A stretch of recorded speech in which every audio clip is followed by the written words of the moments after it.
Hello பசங்களா, இன்னைக்கு நம்ம யூனிட் 6 எலக்ட்ரோ மேக்னெட்டிக் இண்டக்ஷன்ல இருந்து ஒரு சூப்பர் இன்ட்ரெஸ்டிங் கான்செப்டை பத்தி பார்க்க போறோம். Faraday's law of induction. இது பார்க்க பெரிய பேரா இருந்தாலும் பிசிக்ஸ்லயா ரொம்ப சிம்பிளான ஒரு விஷயம். நம்ம இதை எக்ஸாம்க்கு தேவையான மாதிரி கொஞ்சம் கூட பயம் இல்லாம ஈஸியா படிக்கலாம். ரெடியா? சரி, அந்த லாக்குள்ள டைரக்டா போறதுக்கு முன்னாடி என் மனசுல ஒரு கேள்வி. அத உங்களையும் கேக்குறேன். பேட்டரியா இல்லாம ஒரு சர்க்கியூட்ல கரண்ட் கொண்டு வர முடியுமா? என்ன நினைக்கிறீங்க? சத்தியமா முடியாதுன்னு தோணுதா? ஆனா முடியும். அந்த மேஜிக் எப்படி நடக்குதுன்னு சொல்றது தான் ஃபாரடேஸ் லா. அது எப்படின்னு இப்ப பார்க்கலாம் வாங்க. அந்த லாவோட சீக்ரெட் கீ என்ன தெரியுமா? அதுதான் மேக்னெட்டிக் ஃப்ளக்ஸ். இத மட்டும் நல்லா புரிஞ்சுக்கிட்டா அந்த லா ரொம்ப ரொம்ப ஈஸி. மேக்னெட்டிக் ஃப்ளக்ஸ் பேரை பார்த்து பயந்துராதீங்க, இது ஒண்ணுமே இல்ல. ஜஸ்ட் இமேஜின் பண்ணிக்கோங்க, ஒரு ஜன்னல் வழியா மழை பெய்யும்போது எவ்ளோ தண்ணி உள்ள வருதுன்னு. இங்க அந்த மழை தான் மேக்னெட்டிக் ஃபீல்ட் லைன்ஸ், அந்த ஜன்னல் தான் நம்ம கண்டக்டர் காயில். சிம்பிளா சொன்னா, ஒரு பர்டிகுலர் ஏரியா வழியா எவ்ளோ மேக்னெட்டிக் ஃபீல்டு பாஸ் ஆகுதோ அதை கவுண்ட் பண்ற விஷயம் தான் மேக்னெட்டிக் ஃப்ளக்ஸ். சோ மழை ரொம்ப ஜோரா பேஞ்சாலும் உள்ள வர்ற தண்ணி அதிகமாகும். இல்ல ஜன்னலை பெருசா வச்சாலும் அதிகமா தண்ணி உள்ள வரும். கரெக்டா? அதே மாதிரி தான் மேக்னெட்டிக் ஃபீல்டோட ஸ்ட்ரென்த் B அதிகமா இருந்தாலும் சரி, இல்ல காயிலோட ஏரியா A அதிகமா இருந்தாலும் சரி, மேக்னெட்டிக் ஃப்ளக்ஸ் அதிகமா இருக்கும். ஆனா வெயிட், இங்க இன்னொன்னு முக்கியமான ஒரு விஷயம் இருக்கு. அதுதான் ஆங்கிள். அது ஒரு இம்பார்ட்டன்ட் ரோல் ப்ளே பண்ணும். நீங்க ஜன்னலை மழைக்கு நேர வச்சா நிறைய தண்ணி உள்ள வரும். அதே கொஞ்சம் சாய்ச்சி வச்சீங்கன்னா தண்ணி உள்ள வர்றது குறையும் இல்லையா? எக்ஸாக்டா அதே மாதிரி தான் ஒரு காயில மேக்னெட்டிக் ஃபீல்ட்ல டில்ட் பண்ணா, அதாவது அதோடைய ஆங்கிள மாத்தினா மேக்னெட்டிக் ஃப்ளக்ஸும் மாறும். இந்த காஸ்திட்டா கான்செப்டை புரிஞ்சிக்க இதுதான் பெஸ்ட் எக்ஸாம்பிள்.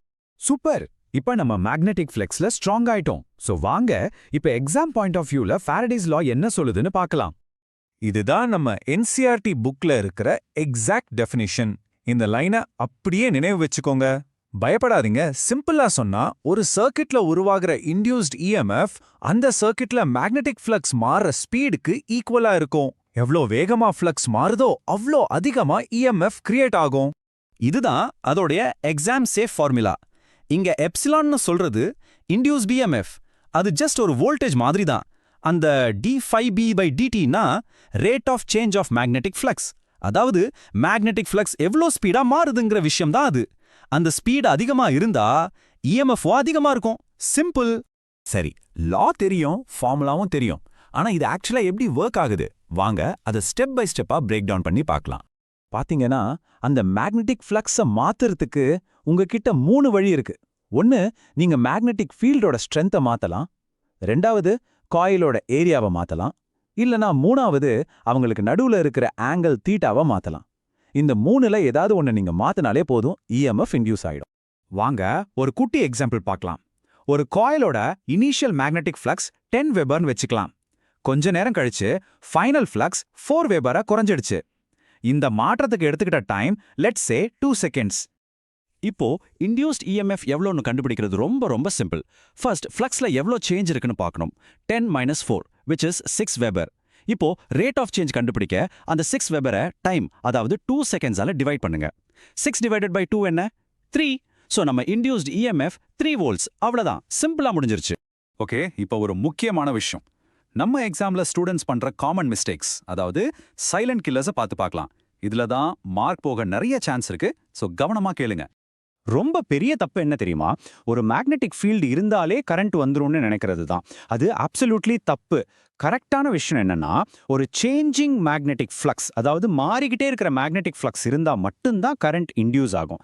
அந்த சேஞ்சிங் வேர்டு தான் இங்க ஹீரோ. இதை எப்பவுமே ஞாபகம் வச்சுக்க. இந்த சின்ன லைனை மைண்ட்ல ஃபிக்ஸ் பண்ணிக்கோங்க. No change in flux, no current. ஃப்ளக்ஸ்ல மாத்தமே இல்லைன்னா கரண்ட்டும் இல்லை. Simple as that. ரைட். இப்போ நம்ம படிச்சத ஒரு குவிக் சம்மரி பண்ணி இது நம்ம ரியல் லைஃப்ல எவ்வளோ பெரிய இம்பாக்ட் கிரியேட் பண்ணுதுன்னு பார்க்கலாம் வாங்க. நம்ம எதுக்கு இந்த லாவை இவ்ளோ டீட்டெயிலா படிக்கிறோம்? பிகாஸ் இதுதான் நம்ம வீட்டுக்கு கரண்ட் கொடுக்கிற எல்லா எலக்ட்ரிக் ஜெனரேட்டர்ஸ்க்கும் பின்னாடி இருக்கிற சீக்ரெட். நீங்க யூஸ் பண்ற லைட், ஃபேன், ஃபோன் சார்ஜர் எல்லாத்துக்கும் எலக்ட்ரிசிட்டி வருதுன்னா அதுக்கு காரணம் இந்த சிம்பிளான பிரின்சிபல் தான். இமேஜின் பண்ணி பாருங்க, ஃபாரடே இல்லைனா நம்ம மாடர்ன் லைஃபே இல்ல. ஓகே, எக்ஸாம்க்கு போறதுக்கு முன்னாடி ஒரு final revision. Point number 1, magnetic flux change ஆனா மட்டும்தான் EMF அண்ட் கரண்ட் உருவாகும். பாயிண்ட் 2, மேக்னெட்டிக் ஃப்ளக்ஸ் 3 விஷயத்தை டிபெண்ட் பண்ணியிருக்கு. Field B, area A and angle theta. Point 3, Faraday's லாவோட formula. E is equal to minus d5b by dt. And most importantly, ஒரு steady மாறாம இருக்கிற magnetic ஃபீல்ட்ல கரண்ட் இன்டியூஸ் ஆகாது. Okay, இப்போ உங்களுக்கு என் வகையிலிருந்து ஒரு ஃபைனல் கொஸ்டின். நீங்க ஒரு சைக்கிள்ல ஒரு காயிலும் அது பக்கத்துல ஒரு மேக்னெட்டும் அட்டாச் பண்ணி வேகமா பெடல் பண்ணா அந்த காயில்ல கரண்ட் இன்டியூஸ் ஆகுமா? அந்த கரண்ட்டை வச்சு ஒரு சின்ன லைட் பல்பை எரிய வைக்க முடியுமா? யோசிச்சு பாருங்க.